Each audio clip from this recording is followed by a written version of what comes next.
gathering as people of God. A few weeks ago, we talked about being members of God's household. We're going to kind of expand on that tonight by looking at what it means to be a child of God.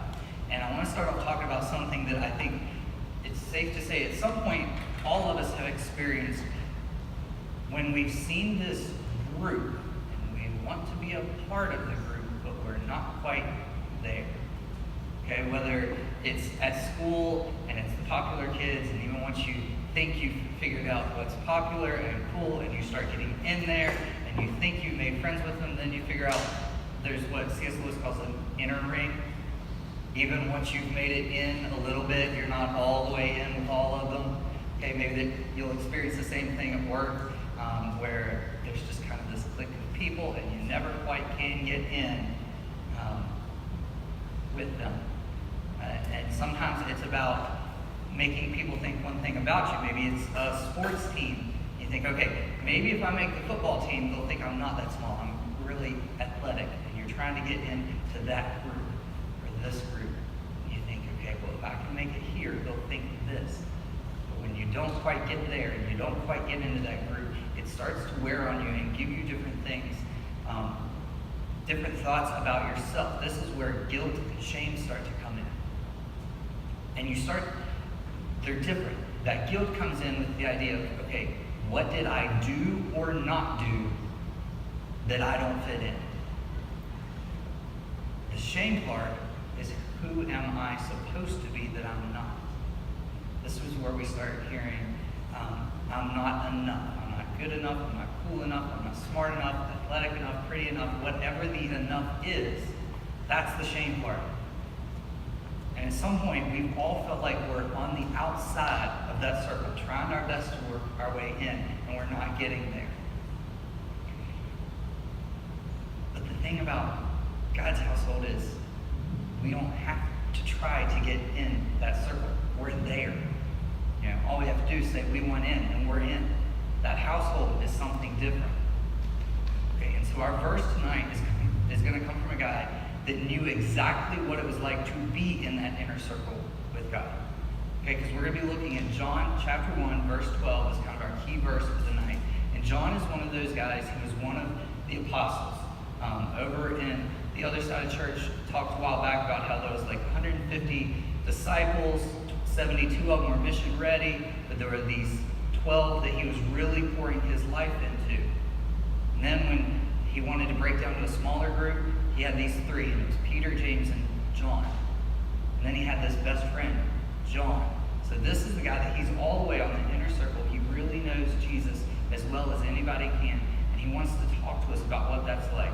And so he wrote one of the Gospels. It's the fourth one in that line, Matthew, Mark, Luke, and John. If you're in your New Testament, you want to turn there with us.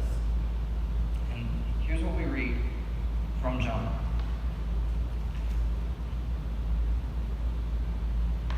He says, "Yet to all who did receive him, to those who believed in his name, he gave the right," or some translations say the authority, "to become children of God. Children born not of natural descent, nor of human decision, or of a husband's will, but born of God." And there's so much there to think about what that actually means for us to be a child of God. There wasn't this big long list. You've got to check this off and check this off and check this off. It's just, we believed in Jesus. We said we wanted in. He led us in the circle. You start thinking about that authority, that right, and what that means to actually accept that, and what that means for that relationship with God. You know, Paul's going to break it down and explain that we actually fully become heirs. He talks about this in terms of adoption and getting full rights into the family. As if we were born into that family, we have all the full rights, we get all the special privileges of being a part of the family.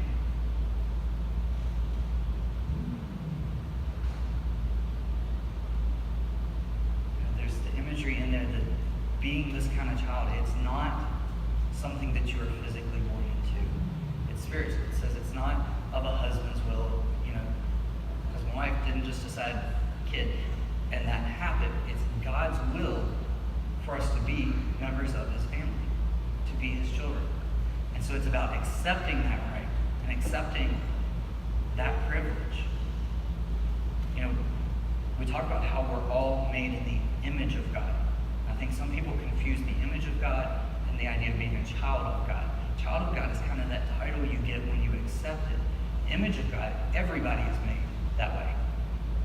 And how exactly that works and what that looks like is different for everybody. I think that everybody, kind of like a mirror, reflects a little bit of God. Sometimes you gotta look a little bit deeper in the person to see it, but it's there. There's some part of them that points back to God. Being a child of God, this is when you accept it and you fully take it on and you understand that relationship of, that's my Father, I'm the Son.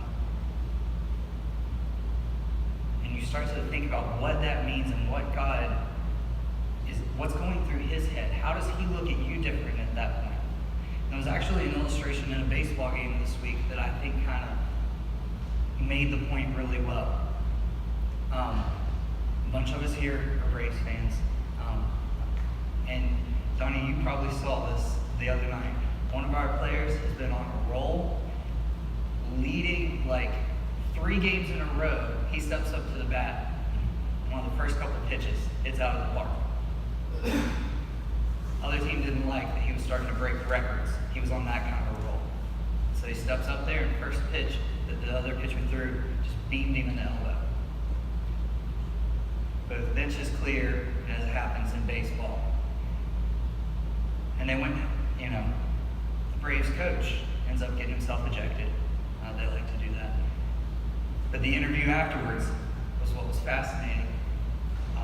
Robert, there's a slide that passed around the internet after this happened. If you'll put that up there, it's a little bit further. But it was what he said about why he went out there. He said, he's my kid, and I'm going to protect him. There was no time to question, was this intentional? Is this the right thing to do? He just said, he's my kid, I'm going in, and I'm going to fight every minute for him. Think about what that means when you become that child of God, and God has that same attitude toward you. He's my kid, and I'm going to protect him. Think about what that means when the attacks of the world come at us.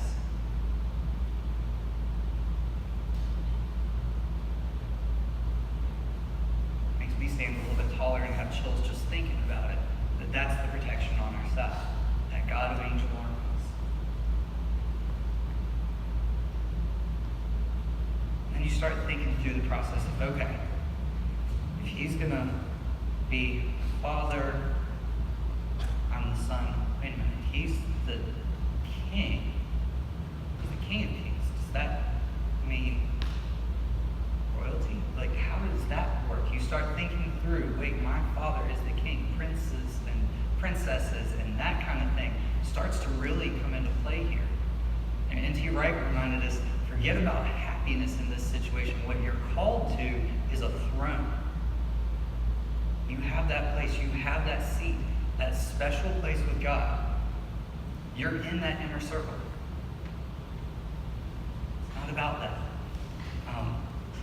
Just having that joy and that happiness and just this superficial, oh yes, God's there, I know he's there, I know he's got my back. It's that really, really special relationship. You're in the inner courts. And so understanding this is starting to think about that vertical relationship. Robert, there's a slide for that. I think it's math class for some reason that they taught us about the lines and which one goes which way and all of that. I wasn't good at math, so I don't know why lines have to be in math, but that's when we learned that it's that vertical, the up and down. That's the relationship we're talking about at this point. We're thinking through what that changes for us on that scale. It's just about us and about God. And understanding the weight of that, understanding what that relationship really looks like. And so there's this other passage out of Romans. It's chapter 8, and I think that I forgot to actually include this one up there, but I'm going to read it to you. It's verses 14 through 16, where Paul is talking to the church in Rome, and he says, "For those who are led by the Spirit of God are the children of God. The Spirit you received does not make you slaves so that you live in fear again. Rather, the Spirit you received brought about your adoption to sonship at full rights. And it says, and by him we cry, Abba, Father. That word Abba, you got to understand, that's a whole different level of thinking when it comes to our Father. It's in the Aramaic there, and it's kind of that most intimate term that you can have for God. Think you're in trouble, you cry out. What are you calling out to your dad? You don't just say, Father, I need you. This is where the daddies and dadas and all that stuff. 6:30 on a Saturday morning when the baby monitor starts yelling, da, da, da, da, da, da, you know it's time to go get the baby. Whatever that word is, Papa, Daddy, whatever you called him when you really needed him, it's that kind of language, that kind of word. And some people are very uncomfortable with that idea that we can even address God on those terms. That's what being a child of God means. Also, the Spirit himself testifies with our spirit that we are God's children. Now, if we are children, then we are heirs, heirs of God and co-heirs with Christ, if indeed we share in his sufferings, and indeed that we may also share in his glory. It's crazy to think about being a co-heir with the Son of God because we're adopted into that same family. When you start to wrap your mind around that that's the kind of relationship God wants, that's when that vertical relationship drives your arms vertical and you start to lift them and start to praise and start to think, I'm not worthy of that, but I'm going to praise you for it because you are amazing. Like the song was saying, there's a place for me. Right there in those inner courts, there's a place for me. And I know some people think, well, that's easy enough for preachers and maybe some of the bands to say and stuff like that. But I loved how last week, the ones of us who went to that concert at the fair, Bart Miller was talking about this, the lead singer, and he was talking about how people think, oh, well, you're a professional Christian. You've got it all together. You understand all of this. But that's not the case at all. We're just as messed up as people. We have the same stories and backgrounds and struggles even now that everybody else has. Somebody was sharing one of those stories today on Facebook about how the church doesn't think that certain people struggle with depression. And it's like, yeah, pastors and people in the church and people who seem to have it all together, they do too. And Bart Miller was talking about that, how all of his songs came out of times when things were going crazy and he didn't have it in control. The greatness of it can be found in this verse from Romans chapter 8 again, but it's the first verse, and I think this one is on the screen, where it says, there is therefore now no condemnation for those who are in Christ. Right? The accusations, the blame, the guilt, the shame, all those things that we tell ourselves make us not good enough, Paul was very clear to say, that's gone. It doesn't matter. It's been wiped clean. It was left in the waters. It's gone. Let it go. There's no condemnation if you're in Christ Jesus. There's these other verses when Paul is writing to the church in Galatia, and he's explaining this idea even further to them a little bit. And it starts in chapter 3. Remember, these are on the screen.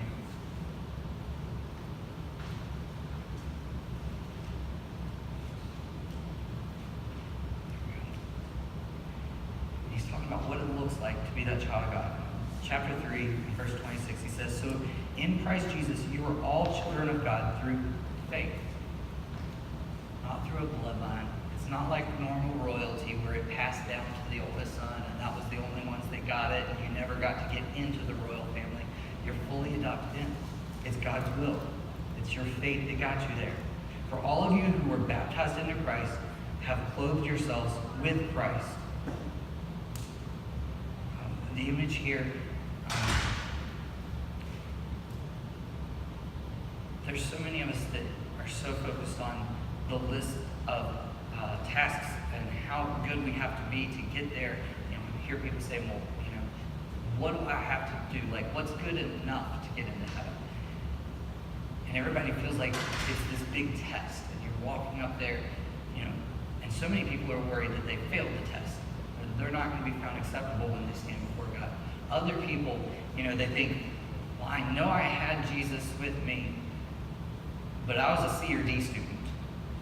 There's no way that's up to par. God's not going to see it as being acceptable. Maybe I'm squeaking in, but he's not going to be happy with me. The great thing is, as we're walking up there with that, Jesus walks up and says, hey, good news, there's a curve on the test, and it's me. You aced this.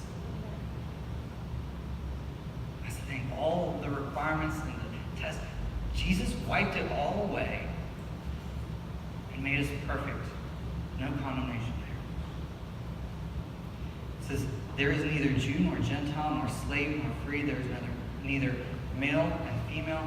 For you are all one in Christ Jesus. If you belong to Christ, then you are Abraham's seed and heirs according to the promise. All the things, he's saying, that normally would divide people, all the things we let get in the way, they go away because you're family. They don't matter anymore. Chapter 4, he keeps going. In verse 6, it says, because you are his sons, God sent the Spirit of his Son into our hearts, the Spirit who cries out, Abba, Father. So you are no longer a slave, but who the Son sets free is free indeed. Whatever it was that was holding you back, that was holding you down, becoming a child of God releases that. It says, and since you are his child, God has made you also an heir.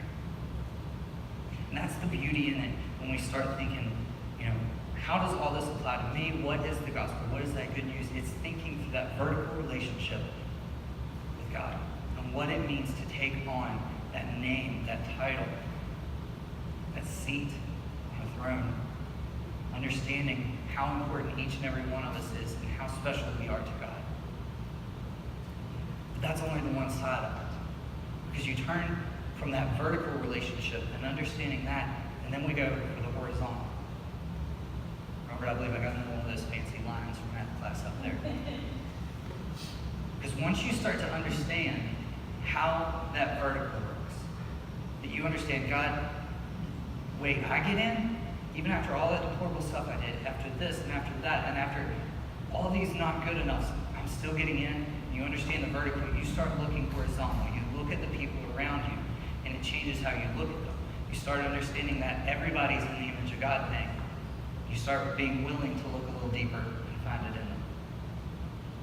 You mean that person and all the deplorable things they did? Well, yeah, I forgave that in you, and I forgive it in them. Even the person that did it to you and hurt you, we start to look at them a little bit different because they have that image, and we want to bring them in to be children of God. Because once you understand that relationship that you have, and you understand how much God wants it, you start to look around. The question is always, even them? But, they're basically my enemy. They're the ones that did this. They bullied me. They did this. They did this. They hurt me this way.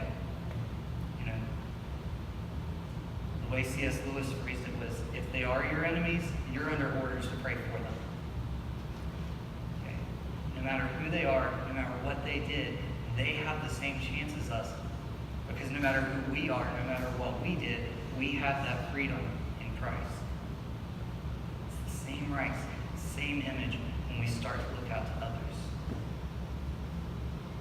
And so it's only on that next slide, when you bring those two together, the vertical and the horizontal, that things start to come into a clear picture. It comes into focus, and you understand exactly what that means for us and why there's so much good news in what Christ offers and what kind of family he's bringing us into. To be a child of God. The phrase alone just boggles the mind to think what he's bringing us into. We never have to worry about being on that outer ring of the circle, never making it in. We're not going to get in there and find, okay, well, I'm in, but there's a closer group over here that I'm not really a part of. We're never going to be looking at it saying, I'm not whatever enough for this. God threw the doors open, welcomed everybody in. And everyone means everyone. Walking through somebody through some verses earlier, and we were going through one of the verses that talks about how everyone who calls on God's name is going to be saved. And it was fascinating for those people that like English. They're right in the middle of the verse, and they made a big capital E so that you notice something special about that word everyone, and that it really means everyone. No matter who, no matter what, that's who God's calling you. Whoever the Son sets free is free indeed, and we are children of God. And I love that song. So to kind of close this time together, thinking about what that means, I'm going to invite y'all to stand, and there's just a little bit left of that song. If you'll finish singing it with me. Go ahead, Robert. Never meet a person that God doesn't love. Keep that in mind. If you missed somebody this week, tell them you missed them. Remind them we got this going. I'll be talking to people about September 1st. There's a video passing around Facebook about kind of what our theme is going to be. I think most of you have seen it. If you haven't, go check it out. Share it with people that you know need that message, who need to know what it really means to be a child of God. I hope that it helps you keep it in focus this week too. Your princes and princesses. Think about what that means to act like that. So I'm going to pray, and if there's somebody that needs to talk or be prayed with, I'll be here afterwards. Like I said the other time, I want to get to the point we've got people in the four corners so that there's always somebody. So that if you haven't become a child of God, or you just need to pray about what that looks like, we can be there for you. So let's pray together. Father, we are so thankful. Many times we're lost for what to say when we start to get a grasp on what it means to have you as our Father. To know that we can call you Abba. To know that we can walk right in, stand before your throne, and be able to talk to you like this. To be claimed as yours, to know that you're up there saying, that's my kid and I will protect them.